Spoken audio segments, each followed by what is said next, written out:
मुंगी उडाली आकाशी, तिने गिळले सूर्याशी.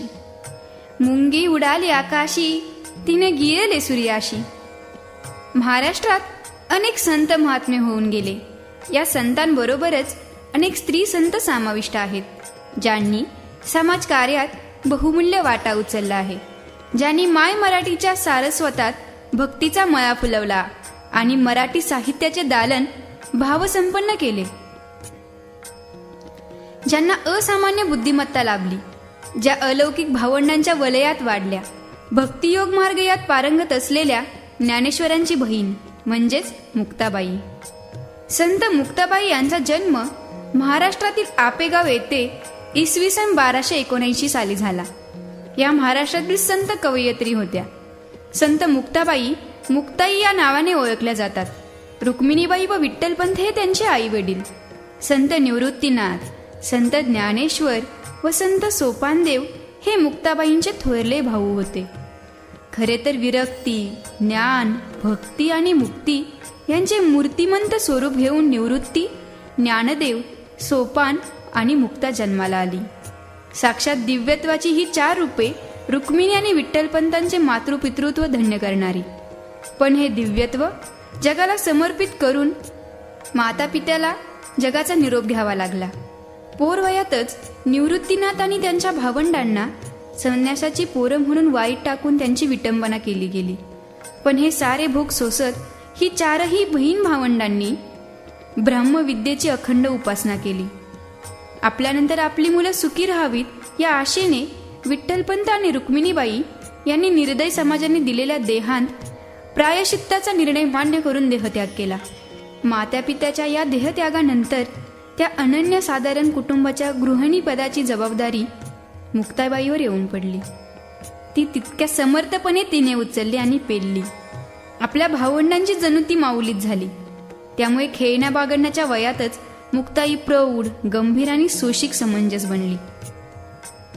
तात आणि माता गेलीसे येथून, तेव्हा आम्ही लहान पांडुरंगा. निवृत्ती ज्ञानेश्वर कोरांनाचे अन्न, सांबाई सोपान मज लागी. तुझ्या योगे हरी क्रमी येला काळ. मुक्ताबाईंच्या हातूनही विश्व उद्धाराचे कार्य घडले. योगी चांगदेव एवढा मोठा तपस्वी होता, पण त्याने गुरु केला नसल्याने त्याला ईश्वर दर्शन झाले नव्हते. मुक्ताबाईंनी योगी चांगदेवांना 65चा अर्थ उलगडून दाखविला. मुक्ताबाईंच्या अनुग्रहाने चांगदेवांना आत्मरूपाची प्राप्ती झाली. तेव्हा त्यांचे 1400 वर्षांचे आयुष्य धन्य झाले. 8 वर्षाची मुक्ताई 1400 वर्षाच्या चांगदेवाची आध्यात्मिक गुरु बनली. कृतार्थाने चांगदेव म्हणतात, मुक्ताई करे लेईले अंजना. ज्ञानेश्वरांनी एकदा मुक्ताबाईंना मांडे बनवण्यास सांगितले. त्याकरता मुक्ताबाई मातीचे खापर आणण्यासाठी कुंभारवाड्यात गेली. विसवसा चाटी हा त्या गावचा प्रमुख होता, जो या 4 भावंडांचा द्वेष करत असे. त्यांनी मुक्ताबाईंना कोणीही खापर देऊ नये अशी गावात ताकीद केली. त्यामुळे त्यांना रिकाम्या हाताने परतावे लागले. तिचा हिरमुसलेला चेहरा बघून ज्ञानेश्वरांनी योगबळाने त्यांची पाठ तापवून मुक्ताबाईला पाठीवर मांडे बांधण्यास सांगितले. तो चमत्कार पाहून विसोबा ज्ञानेश्वरांना शरण आले. त्यांनी मुक्ताईने भाजलेले मांडे प्रसाद म्हणून खाण्यासाठी धावतच झडप घातली. त्यावर मुक्ताईने त्यांना खेचर पक्षी असे म्हटले. तेव्हापासून विसोबांनी तेच नाव धारण केले आणि ते विसोबा खेचर बनले. मुक्ताबाईंवर गोरक्षनाथाचा कृपेचाही वर्षाव झाला होता. त्यानंतर त्यांना अमृत संजीवनी प्राप्त झाली. ह्याच मुक्ताबाईंची एक गोष्ट आपण आज ऐकणार आहोत. वेळ दुपारची. ज्ञानेश्वर भिक्षा मागत होते. झोळीत थोडेसे पीठ होते, पण 4 भावंडांना पुरेसे नव्हते. म्हणून ते एका घराजवळ आले व म्हणाले, ओम भिक्षाम देही, ओम भिक्षाम देही. आतून एक कर्मठ माणूस आला आणि त्याने त्यांच्या तोंडावरच दार बंद केले. ज्ञानेश्वर पुढे निघाले. पुन्हा त्या कर्मठ माणसाने दार उघडले आणि म्हणाला, ए पोरा इकडे ये, इकडे ये. संन्यासाचं पोरगं ना रे तू?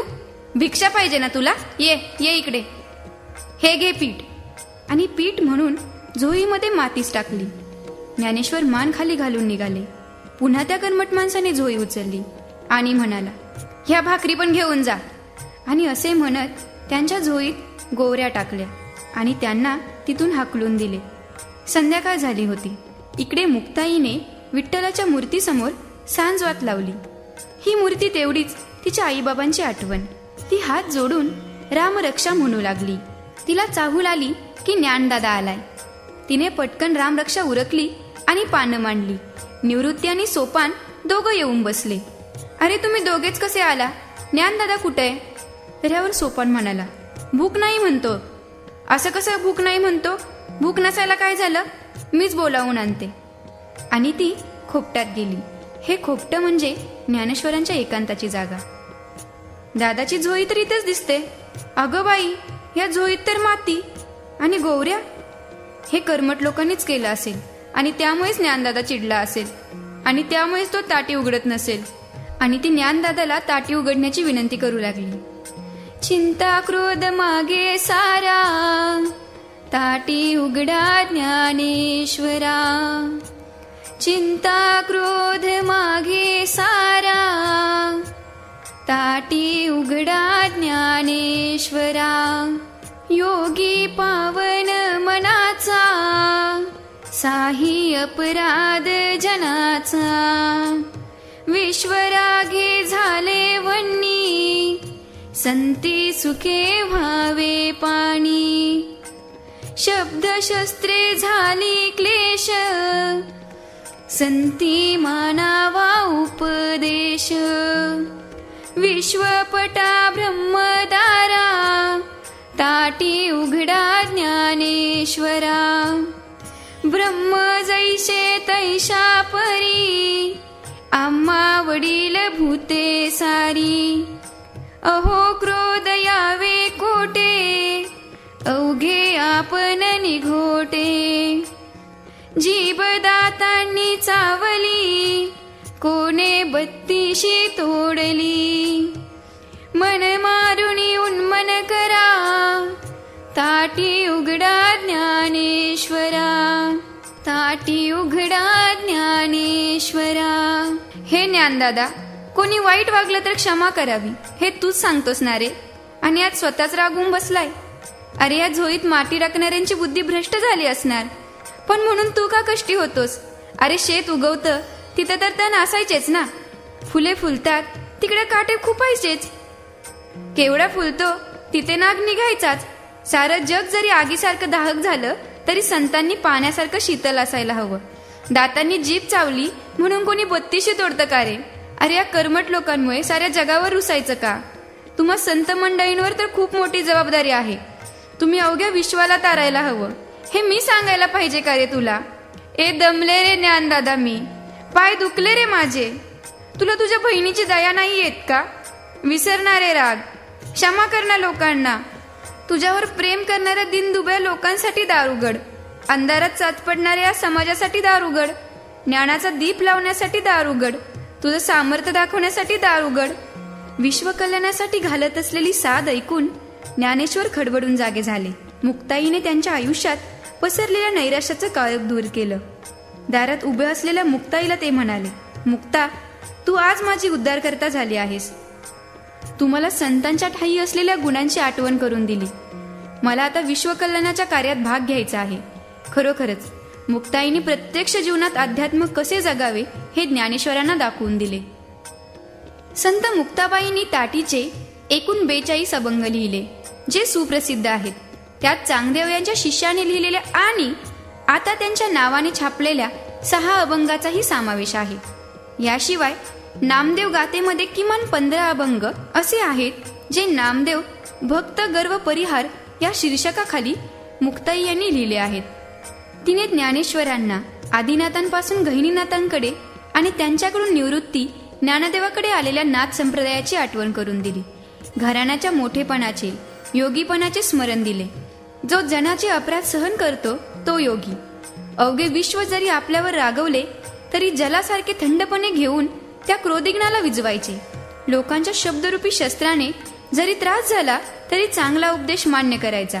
श्री ज्ञानेश्वर भावंडे आणि संत नामदेव हे तीर्थाटनास गेलेले आहेत, याचे सविस्तर वर्णन नामदेव गाथेमध्ये आलेले आहे. परंतु या तीर्थयात्रेस मुक्ताबाई गेल्या नाहीत. शिष्य योगीराज चांगदेव यांच्या समवेत त्या आळंदीजवळ असलेल्या सोळ या गावी अज्ञातवासात राहिल्या. तीर्थयात्रेवरून परतल्यावर अल्पावधीतच ज्ञानेश्वरांनी समाधीस्थ होत असल्याचा आपला निर्णय बोलून दाखविला आणि सर्व भावंडे त्यासाठी सिद्ध झाली. प्रथम ज्ञानेश्वरांनी आळंदी येथे समाधी घेतली. त्यानंतर सोपान व वटेश्वरांनी सासवड येथे, तर पुढे पुनतांबे येथे चांगदेवांनी समाधी घेतली. निवृत्तीनाथ आणि नामदेव व इतर भक्तगण यांच्या समवेत संत मुक्ताबाई आपेगाव येथे पोहोचल्या. तेथून पुढे वेरूळ, घृणेश्वर येथे जाऊन मुक्काम केला.